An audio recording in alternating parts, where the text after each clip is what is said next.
মাঝেই হঠাৎ চোখে পড়ছে এক টুকরো কালো জমি। দূর থেকে দেখলে মনে হতে পারে আগুনে পুড়ে যাওয়া কোনো পরিত্যক্ত ক্ষেত, কিন্তু কাছে গেলেই বদলে যাবে সেই ধারণা।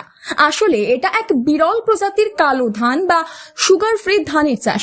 পূর্ব বর্ধমান জেলার কাটোয়া বিধানসভার বাঁধমুড়ো গ্রামের কৃষক কামরুল জামাল মল্লিকের এই অভিনব উদ্যোগ ঘিরে এখন এলাকায় কৌতূহলের শেষ নেই। এবারই প্রথম এই বিশেষ ধানের চাষ করেছেন কামরুল। প্রায় 4 কাঠা জমিতে পরীক্ষামূলকভাবে এই ধানের চাষ করা হয়েছে। কৃষকের দাবি, কলকাতায় থাকা তার এক ভাই বাইরে থেকে এই ধানের বীজ এনে দিয়েছেন। সেই বীজ থেকেই শুরু হয় চাষের উদ্যোগ।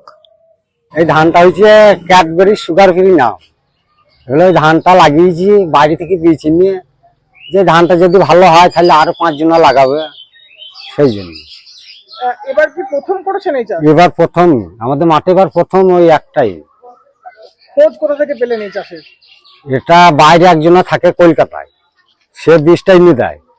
এগুলো জমিটা তারই, আমারই জমি নয়, তারই জমিতে চাষটা করে। এই যে সুগার ফ্রি ধান, এই চাষটা করার চিন্তা ভাবনা কেন হলো হঠাৎ করে? হঠাৎ করে যে যদি এই ধানটা যদি ভালো হয়, লাভ হতে হয়, তাহলে আরো 5 জন লাগাবে এই বীজ নিয়ে, সেই আশাতে করা। কামরুল জামাল মল্লিক জানান, ধানটা যদি ভালো ফলন দেয় এবং লাভ হয় তাহলে আগামী দিনে আরো অনেক কৃষক এই চাষে উৎসাহ পাবে। সেই আশাতেই চাষ করেছি। তিনি আরো বলেন, সাধারণ ধানের মতোই পরিচর্যা করা হচ্ছে এই ধানের, আলাদা কোনো বাড়তি খাটনি নেই। তবে গাছ একটু বেশি সার খায় বলে জানিয়েছেন তিনি। কৃষকের কথায় প্রায় 90 দিনের মধ্যে এই ধানের ফলন পাওয়া যায়।